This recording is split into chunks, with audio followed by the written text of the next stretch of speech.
नमस्कार दोस्तों, स्वागत है आप सभी का हिंदी मंथन में। पिछली क्लास में हमने समास का शाब्दिक अर्थ, समास की परिभाषा पढ़ ली थी।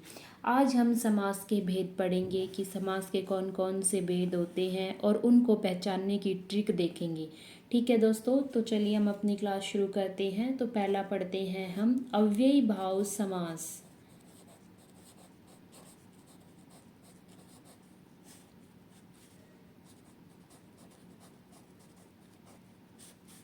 इसकी ट्रिक है जैसे कि पहला पद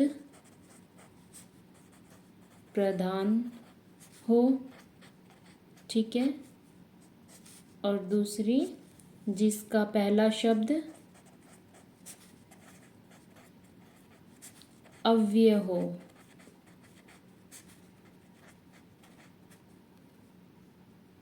और तीसरी यह समास उपसर्ग से शुरू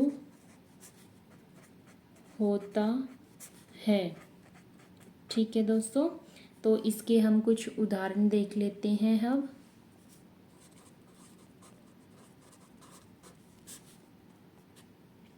पहला है जैसे प्रतिदिन, दूसरा यथा संभव, तीसरा है प्रदेश, फिर चौथा है आजीवन,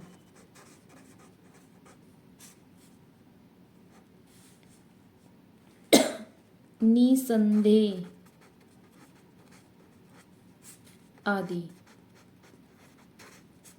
इस तरह से हम अव्ययी भाव समास को पहचान सकते हैं। ठीक है दोस्तों, अब हम पढ़ते हैं तत्पुरुष समास।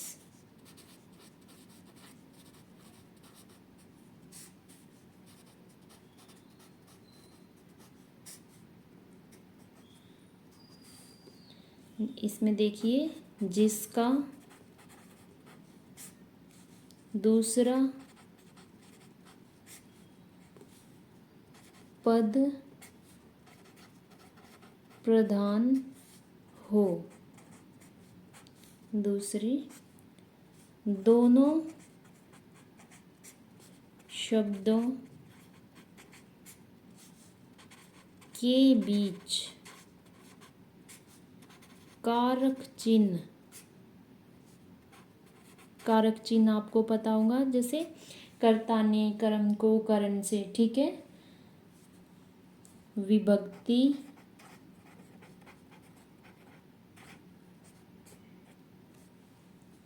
विभक्ति चिन्ह छिपे होते हैं, वहाँ पे कौन सा समास होगा?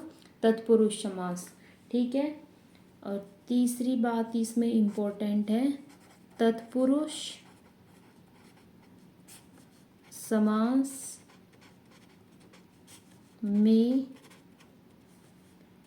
कर्ता कारक और संबोधन कारक नहीं आएगा।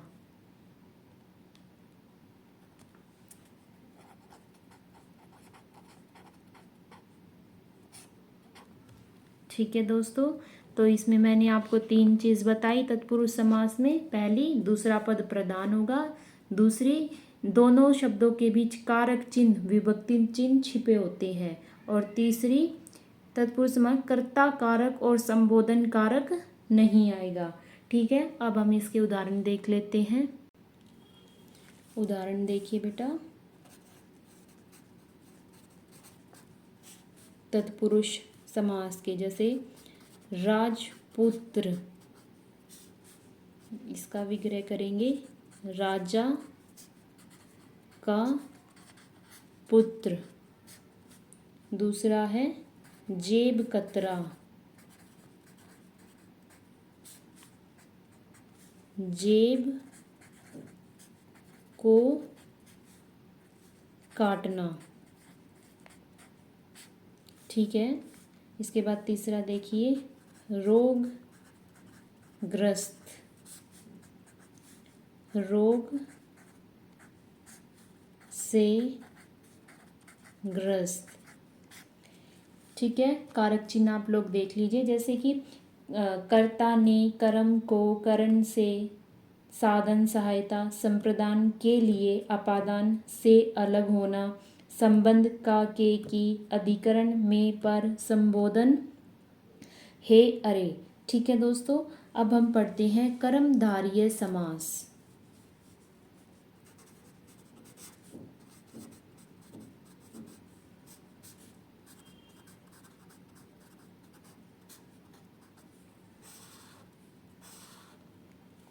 अब देखिए, इसमें पहली बात क्या है, जिसका कभी पहला तो कभी दूसरा पद प्रधान हो, वहाँ पे कौन सा समास होता है, कर्मधारय समास। ठीक है, अब एक चीज देखिए, दोनों शब्दों के बीच में, शब्दों के बीच या दो शब्दों के बीच देखिए, जैसे कि आई है जो, ठीक है, के समान, उसके बाद जैसा, जैसी। अगर आपको कहीं भी ये शब्द दिखाई देते हैं तो वहाँ पे हमेशा कर्मधारय समास होता है। ठीक है, और तीसरी बात इसमें विशेषण और विशेष्य, इससे आप पहचान सकते हैं कि ये आपके लिए एक कर्मधारय समास है। ठीक है, उदाहरण देखिए इसके, नील गगन,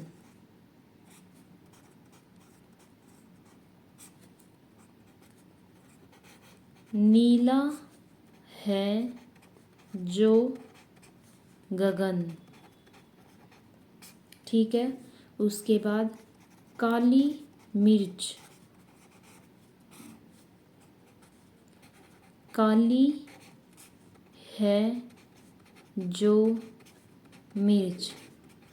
अब इसमें हमने क्या देखा, है जो, है जो क्या रहा दो शब्दों के बीच में, तो ये कौन सा है, हमारा कर्मधारय समास। ठीक है, इस तरह एक और उदाहरण देखिए, चंद्रमुख,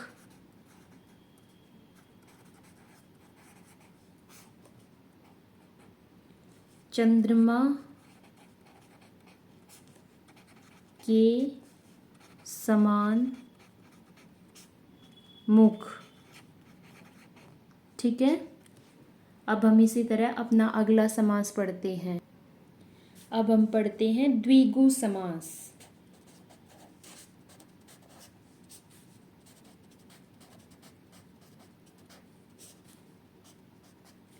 अब इसमें देखिए, जिसका पहला पद संख्यावाची, संख्यावाची हो, वहाँ पे कौन सा समास होता है, द्विगु समास। ठीक है, उदाहरण देखिए,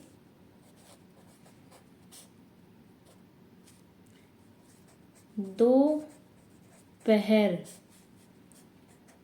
दो पहरों का समूह। ठीक है, इसी तरह एक और उदाहरण देखिए आप, चौराहा,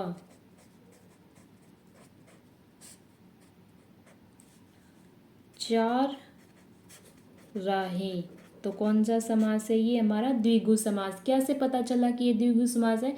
इसमें पहला पद क्या बताया? हमारा संख्यावाची होना चाहिए। जैसे कि देखो 2, 4, ये क्या है? हमारे संख्यावाची शब्द। इसी तरह आगे देखिए, पंच रत्न, यानी कि 5 रत्न, तो ये क्या है? हमारा द्विगु समास। ठीक है दोस्तों, अब हम अपना अगला समास पढ़ते हैं, द्वंद्व समास।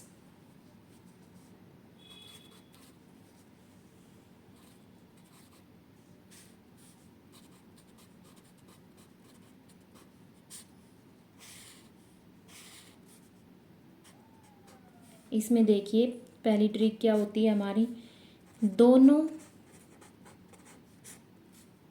पद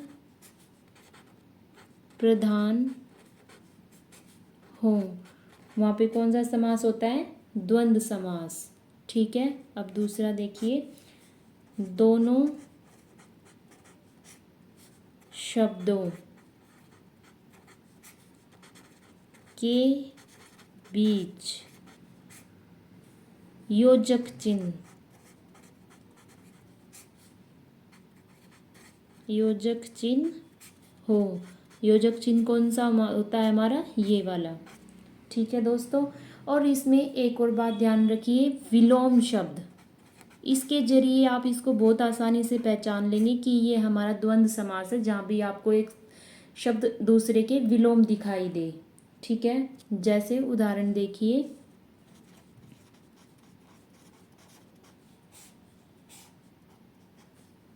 माता पिता, ये क्या है? हमारा द्वंद्व समास। माता और पिता। ठीक है, अगला उदाहरण देखिए, देश विदेश,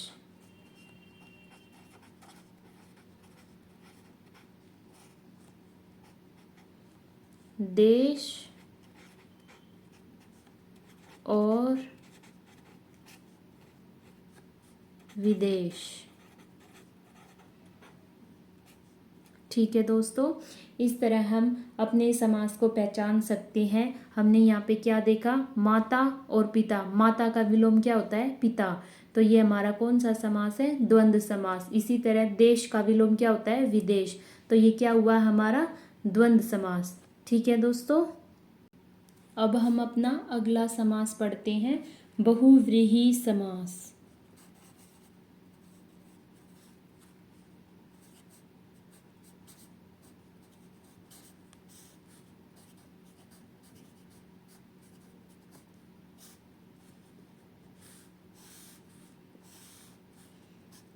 अब इसमें देखिए ट्रिक क्या है हमारी, जिसका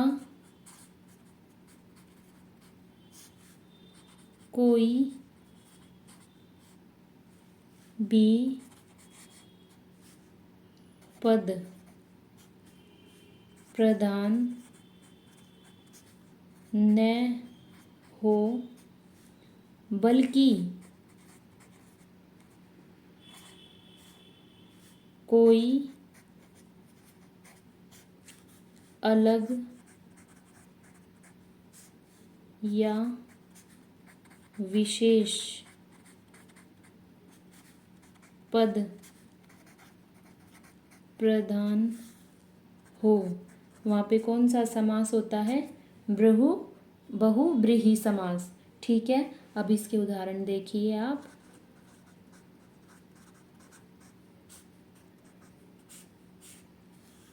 पहला है एक दंत। एक दंत हम किस भगवान को बोलते हैं? गणेश जी को। ठीक है, उसके बाद दूसरा देखिए, पीताम्बर।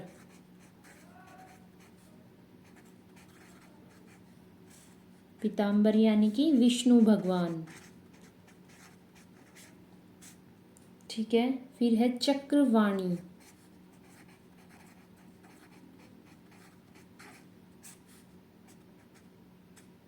इसमें बेटा देखिए कोई भी पद प्रधान नहीं है, ठीक है। इसमें कोई अन्य ही पद प्रधान निकल रहा है हमारा, तो वो कौन सा समास है? बहुव्रीहि। चक्रवाणी कौन होता है हमारा? कृष्ण भगवान जी, ठीक है। इसी तरह एक और देखिए, नीलकंठ।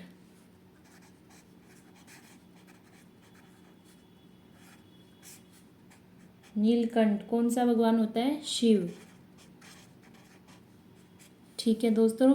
इस तरह हमारी यहाँ पे क्लास समाप्त हो जाती है और मुझे आशा है कि आपको मेरी पढ़ाई हुई क्लास अच्छे से समझ में आ रही होगी और ट्रिक भी आपको बहुत ही आसान लगी होगी। धन्यवाद।